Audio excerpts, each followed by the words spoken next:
Up YouTube, out for a afternoon ride on this fine Thursday.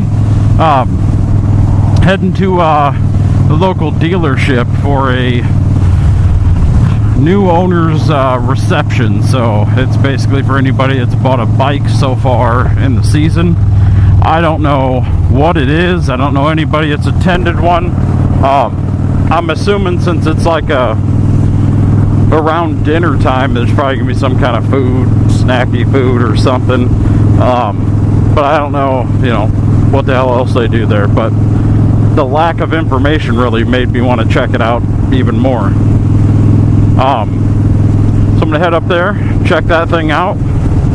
This week's been kicking my ass. These short holiday weeks always seem like they're even more hectic and busy. A lot of school work, a lot of craziness on the home front, so haven't really even, well, past Memorial Day I haven't ridden yet. I rode Tuesday, but I didn't ride. It's my first ride since then, so pretty happy to get back on the bike. It's always better to be on two wheels. I was selling most of my parts from the Road Glide. Oddly, they gave me a really good deal on my trade-in, but dealers pretty much, Harley dealers in particular, give you or want to give you the same amount for your trade-in whether you have parts on it or not. And literally the guy said, hey, accessories are for the individual, we don't give you any more for them. So I said, okay. After we did paperwork, I went home and took all my parts off the Road Glide and sold them and got an extra $1,000. I still got a couple more parts left to sell, but that seems stupid to me. I get what they're saying, accessories are for the individual, but there are certain accessories that are kind of universal that nobody's gonna mind having. Like I had the stock rear foot pegs moved up to the engine guards as optional highway pegs, so they flip up, and then I had floorboards for the passenger. You're not gonna find anybody that's gonna complain about having foot pegs on the highway bars and better flooring for the passenger. And then there was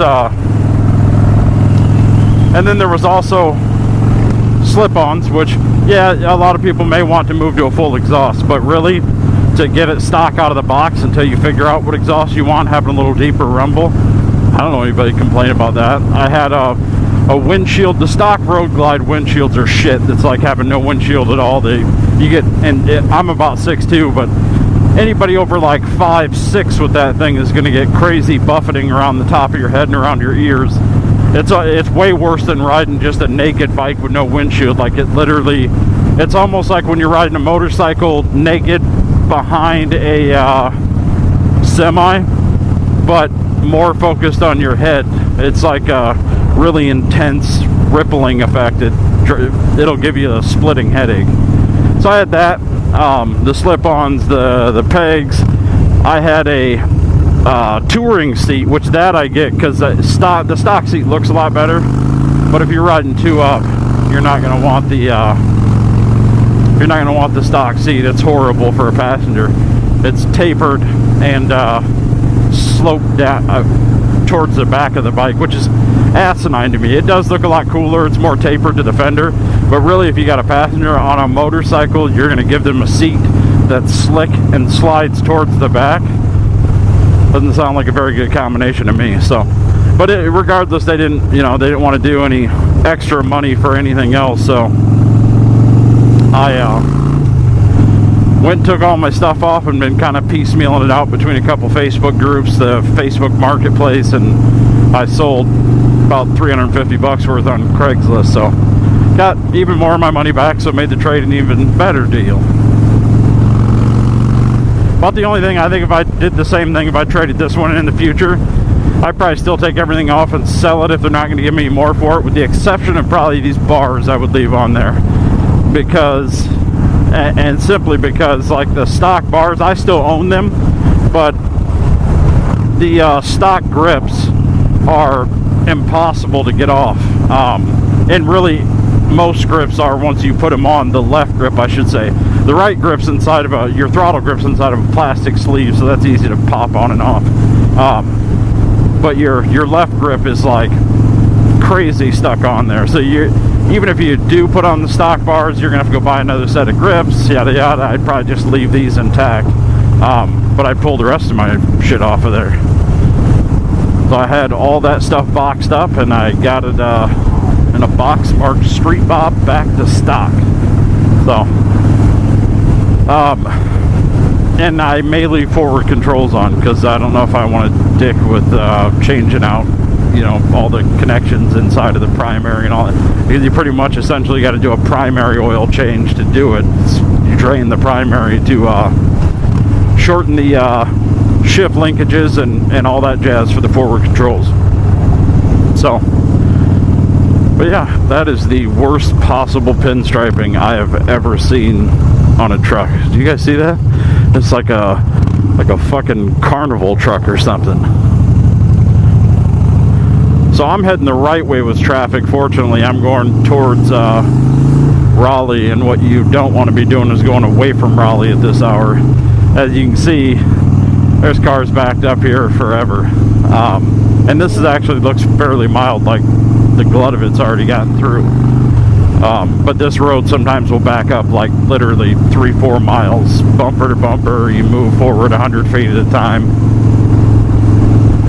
People always try to take the back channels out of Raleigh, like take these, you know, smaller highways or off, you know, county roads that go in between, or just plain named streets. And they don't realize that half the time that's even worse than using the interstate, because there's a million other people that have the same fucking idea as you, and you're all bumper to bumper trying to get through areas that aren't meant to have that kind of traffic. So like, you get to a four-way stop, I don't know why, and you guys have probably observed this too, but people are absolute retards when it comes to a four-way stop.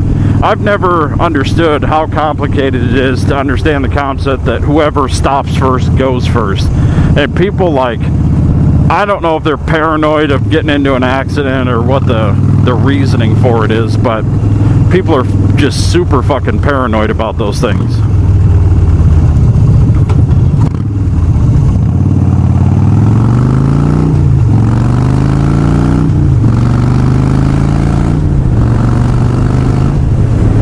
So, but yeah, I mean, you get to a four-way stop, especially when there's a ton of traffic. Everybody's like, oh my god, when do I go? And then everybody tries going at once. I don't leave them any time for that shit. If you think twice and it's your turn to go, I'm going. Because I don't have time to sit around and just hang out waiting for everybody to fiddle dick and take little 2-inch jumps and slamming on the brakes while they try to figure out who's supposed to go. I don't know why it's so confusing. That and roundabouts, like, we've put in some new roundabouts in the city, and people just bitch like crazy, like, oh my god, these things are such a pain in the ass and they're confusing. If roundabouts are confusing, I get maybe if it's like a fucking 6-lane roundabout, that could be confusing. But if a standard roundabout or even a 2-lane roundabout is confusing to you, you shouldn't be operating a fucking motor vehicle. It's plain and simple. They are far smoother, there's far less traffic accidents, that's proven, and traffic flows so much better through those. Like, why would you want to dick with that? It just seems silly to me. But yeah, people go crazy over those things. I love roundabouts. But then you got, you know, the people who stop at the yield sign and think they have to wait for like the entire circle to be clear, or if somebody's coming a block away, they gotta wait because they don't have stop signs. And it just, come on, it's not that fucking complicated, guys. But some people make anything hard, right? So the old Street Bob, I like to call Road Robert here, been treating me pretty good so far. The fuel gauge issue that I mentioned earlier, still a pain in my ass. Filled up the other day, and I let it drain even further this time. I got to the point where it wouldn't give me a range anymore and just said low fuel. And filled it up. Took about 3.04 gallons, so that like took nothing. So I don't know what the hell the deal is. I'll probably ask the dealership about it. But until then, it is what it is. But other than that, I've been loving the bike. You know, I hear a lot of bad things about the Vance & Hines fuel pack, and I don't know So I don't know what gives people this bad impression, and I think usually it's either you're using a weird combination of pipes and air cleaner that either they don't have a map for, or people like replace cams and don't do the auto tune. They still just pick the air cleaner and the pipes. But a lot of people have, you know, had some negative things to say about it. Other people not so much. I know, from my experience, I can tell you it was ridiculously fast to remap the ECM, and I had Vance and Hines short shot pipes. Obviously, you know, the tune is probably going to work the best with their own products. And then I had the Big Sucker air cleaner. Found them both on there, remap the ECM in less than a minute, and it runs perfectly fine. The only back pressure pop I get at all is from extreme high RPM. When you go from really high throttle to absolutely nothing, you get a little bit of that back sputter pop. But you get that no matter what, at least on a Harley. I can't speak for a Japanese bike. I can't recall. I got a little bit of it, I guess, on my parallel twin that I had on the Vulcan S. But on a Harley, it's just more pronounced because obviously the exhaust in general is a lot louder.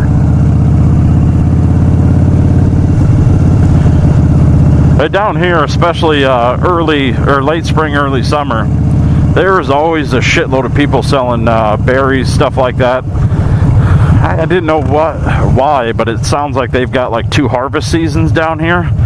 So there's just a lot more of them to go around.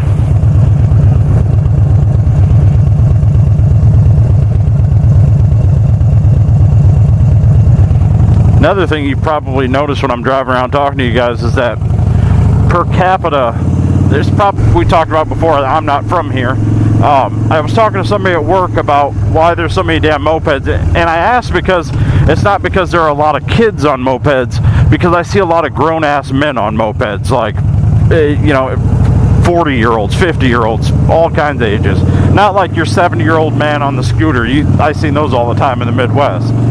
But actual mopeds with grown men on them. And it turns out that down here, you don't have to have a license to drive a moped. So they call them drunk cycles, because you can operate the thing without being licensed to drive a motor vehicle. So people that have had Ombies and shit like that buy them, or people who are notorious drunks and aren't going to give up their booze hounding, drive those things, which I thought it's funny. It does explain it. It's crazy to me, but I've never been in a place where I've seen more fucking old dudes on mopeds. And I seen one, and this, I about lost my shit. I almost fell off my road glide when I seen it. But this guy, I was coming out of the Harley dealership, and I think he had just been near the Harley dealership, that he was like driving away from it. He had full fucking leathers on, and like, I mean like cruiser leathers, you know what I mean? Had full leathers on, motorcycle boots, the whole 9, helmet. He had fucking highway pegs mounted to his moped. and he had his fucking feet legit kicked up like you see a dude on a cruiser going down the highway. It was just nuts to me. Like, he had that thing dressed out like it was a bagger, and it was like a weed whacker. I thought it was pretty damn funny though. Some of the things you see are pretty entertaining. It's a little warm out here today. Not that I mind, as long as you stay moving. You get caught up in this fucking traffic though, and it's no longer very comfortable.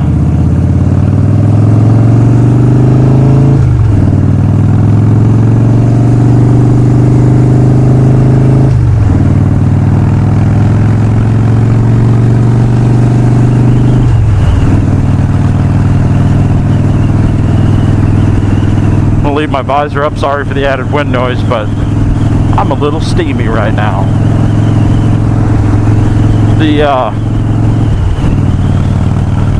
So a friend of mine that wants to head out to Outer Banks, so it's North Carolina, Outer Banks, along the coast, do some riding up and down the coast there. It's about probably a 450, 500 mile ride, something like that.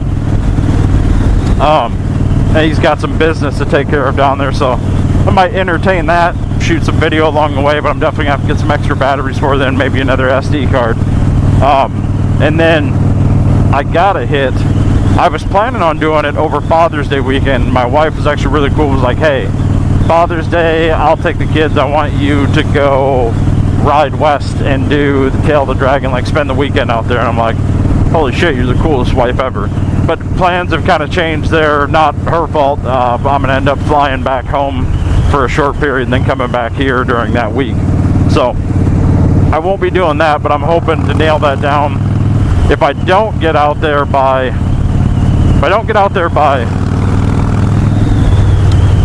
summer, I definitely want to do it in the fall. It's absolutely gorgeous out there in the fall. You head anywhere, western North Carolina, Tennessee, you get into the Smoky Mountains, it's absolutely gorgeous. So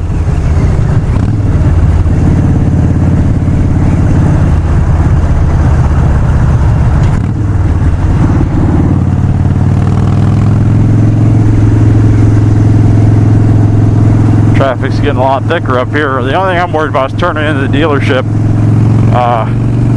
Traffic southbound on here is going to be ridiculous. So worst case scenario, I'll just go up to a stoplight and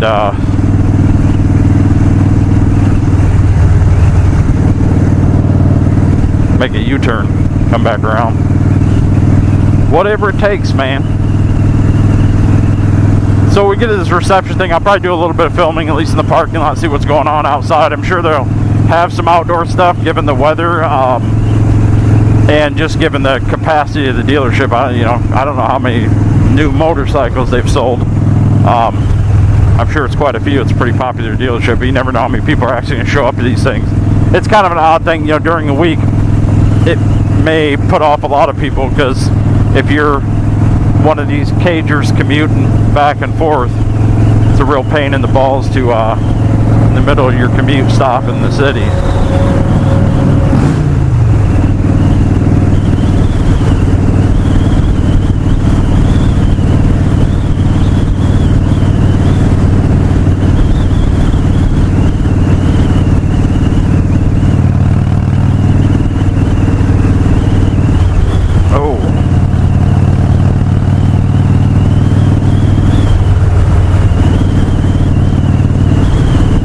As you can see, traffic coming back at me is pretty damn thick.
All right.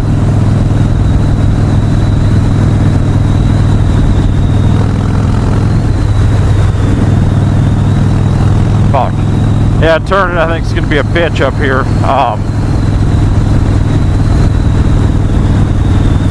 We'll see. I might try it. If I need to, I'll back out of it.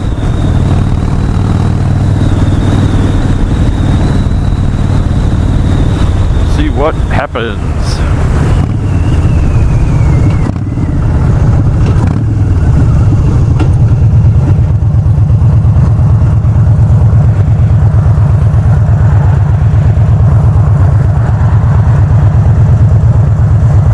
Go.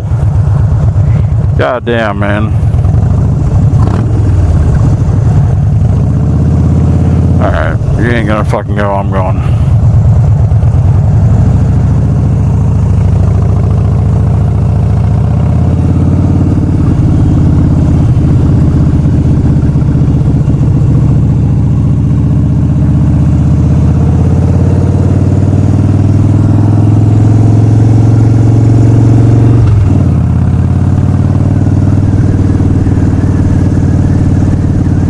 Alright, we are here.